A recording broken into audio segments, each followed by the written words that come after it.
Before we dive into the story, please subscribe to our channel. That would help me a lot, and you are free to change your mind anytime later. Now let's begin the story. My name is Michael, and I am an architect who has poured my heart and soul into my work. For years, I lived in what I thought was a perfect marriage with my wife, Sarah. She was a stunning socialite who thrived on the California sunshine and a life of lavish brunches and charity galas. But cracks began to appear in our idyllic facade. Sarah's phone was always on silent, and her excuses for late nights grew increasingly elaborate. I tried to brush it off, convincing myself that I was simply being paranoid. Sarah was my world, and I couldn't bear the thought of anything being amiss. As my concerns mounted, I found solace in my latest project, a community center in a struggling San Francisco neighborhood. This was more than just a job. It was a chance for me to make a real difference in the lives of others. There, I met Olivia, a vibrant young artist leading an after-school art program. Her passion and down-to-earth demeanor reawakened a spark in me that had long been dormant. Olivia and I bonded over shared lunches, brainstorming sessions for the center, and a mutual love for classic jazz. Our connection remained firmly platonic, a safe haven from our respective troubles. With her, I could forget about the growing distance between Sarah and me and focus on something meaningful. One rainy Tuesday, as I was leaving work late, I witnessed a scene that shattered my world. There, outside a swanky downtown restaurant, was Sarah, my Sarah, in a heated embrace with a younger man. The world seemed to spin. The betrayal was a physical blow. I stood there, rooted to the spot, my heart racing and my mind reeling. In that moment, I knew I had to confront Sarah, but not before gathering evidence. With Olivia's help, who had a knack for digital forensics, I obtained security footage that showed Sarah's frequent meetings with the younger man. The proof was undeniable, and it only served to deepen my pain and anger. As I watched the footage, I couldn't help but wonder what had driven Sarah to this. Had I not been a good enough husband? Had I somehow failed her?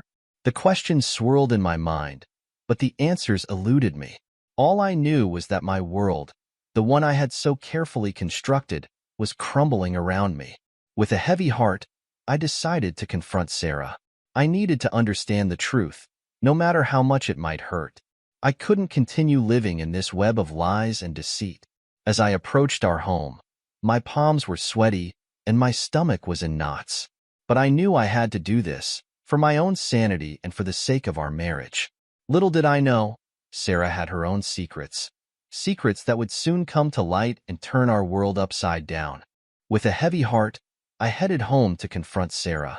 As I approached our residence, a sense of dread filled me.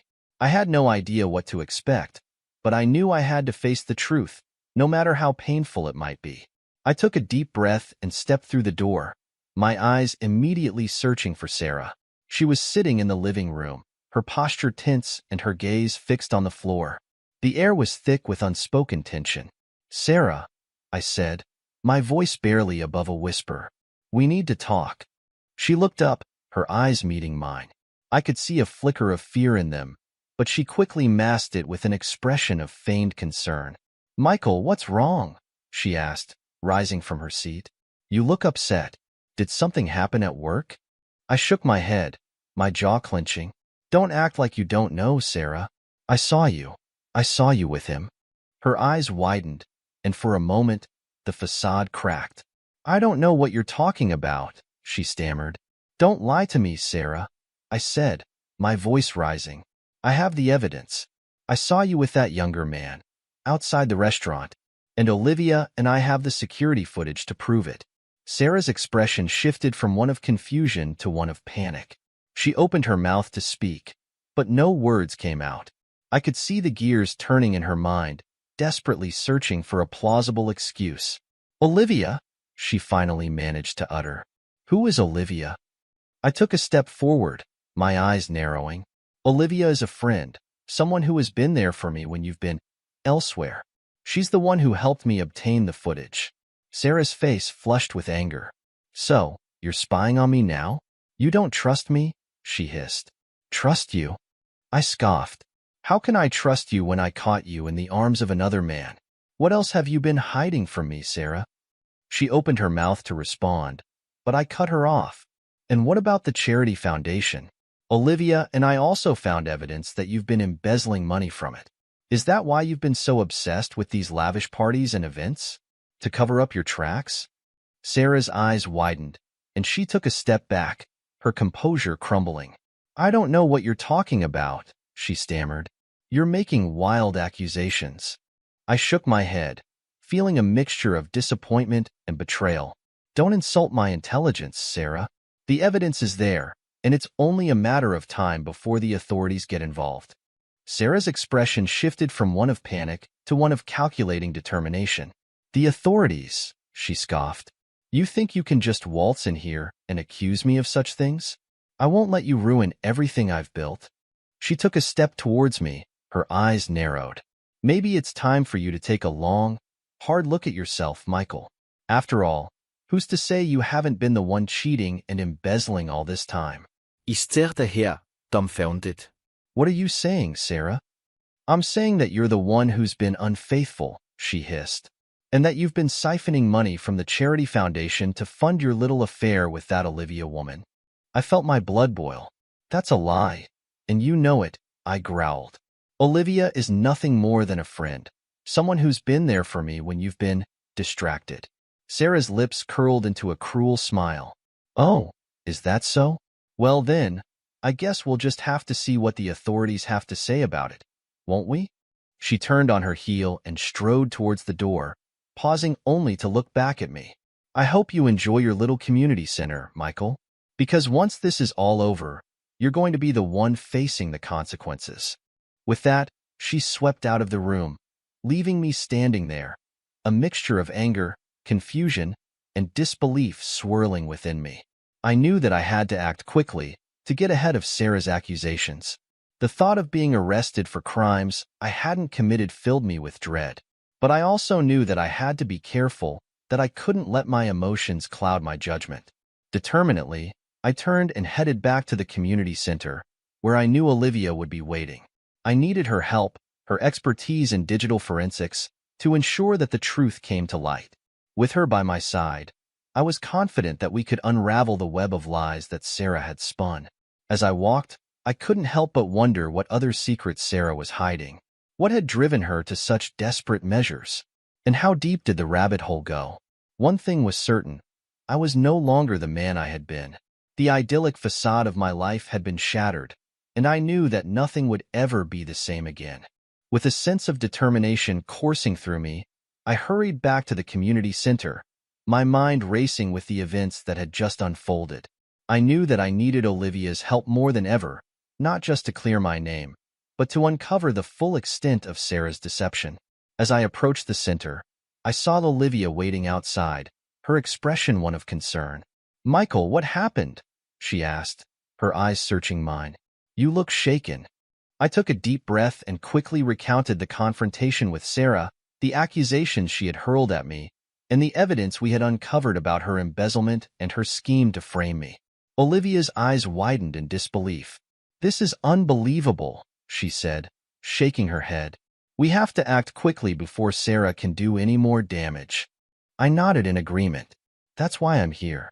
I need your help, Olivia. I can't let Sarah's lies destroy everything I've worked for, both here at the community center and in my personal life." Olivia placed a reassuring hand on my arm.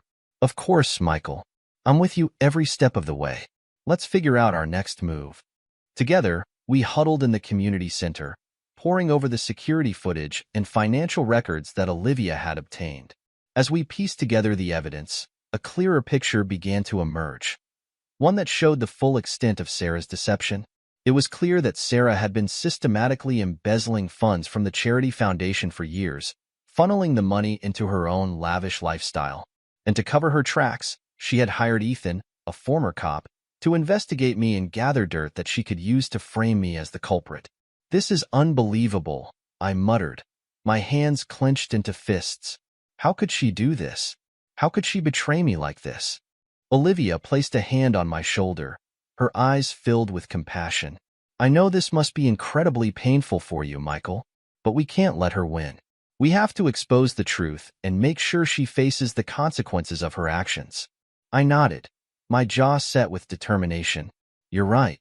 We need to get the authorities involved and make sure that Sarah's scheme is brought to light. Olivia quickly made the necessary calls, and within a matter of hours, the police were on the scene, conducting a thorough investigation. As they interviewed Ethan and pored over the evidence, it became clear that Sarah's web of lies was unraveling. The climax of the drama came during a high-profile charity gala, an event that Sarah had carefully orchestrated to be the stage for her grand deception. As she stood before the gathered crowd, her eyes filled with false tears, she launched into a tirade, accusing me of infidelity and embezzlement. But this time, I was ready. With Olivia by my side, I calmly presented the security footage that showed Ethan handing Sarah a briefcase, clear evidence of her illegal transactions. The crowd gasped, their murmurs of shock and disbelief quickly turning to outrage as the truth came to light. Olivia, who had discreetly alerted the authorities, stepped forward, accompanied by a team of officers. They swiftly apprehended Ethan, and in the ensuing chaos, Sarah's carefully constructed story crumbled under intense questioning. As the police led Sarah away, I felt a weight lifted from my shoulders. The truth had prevailed, and I was finally free from the suffocating web of lies and deceit that had consumed my life. But in the midst of the chaos, I also felt a profound sense of loss, the collapse of my marriage and the betrayal of the woman I had once loved. In the aftermath, Sarah faced the full legal consequences of her actions, while I found solace in Olivia's unwavering support. Our shared experiences at the community center had brought us closer together, and our connection blossomed into a beautiful new chapter, a love built on respect, trust, and a shared passion for making a difference in the world. But the story didn't end there. To my surprise, the community center, which had been initially funded by the charity foundation that Sarah had embezzled from, received an anonymous donation, a substantial sum that secured its future. And the anonymous donor? None other than Sarah's estranged father, a man deeply disappointed by his daughter's actions, who saw the center as a way to atone for his family's mistakes. It was a bittersweet ending, a reminder that even amidst the darkest betrayals, there is still hope and the possibility of redemption. And as I stood with Olivia, watching the community center thrive and the lives it touched, I couldn't help but feel a sense of gratitude and a renewed purpose. The story of my downfall and ultimate redemption became a local legend, a testament to the power of truth and the resilience of the human spirit. And in the end, I knew that I was no longer the man I had been. I was stronger, wiser, and more committed to making a difference in the world. The idyllic facade of my life may have been shattered, but from the ashes, I had emerged, ready to embrace a future filled with hope and the promise of a brighter tomorrow. This is where our story comes to an end. Share your thoughts in the comments section. Thanks for your precious time. If you enjoyed this story, then please make sure you subscribe to this channel. That would help me a lot. Click on the video you see on the screen, and I will see you there.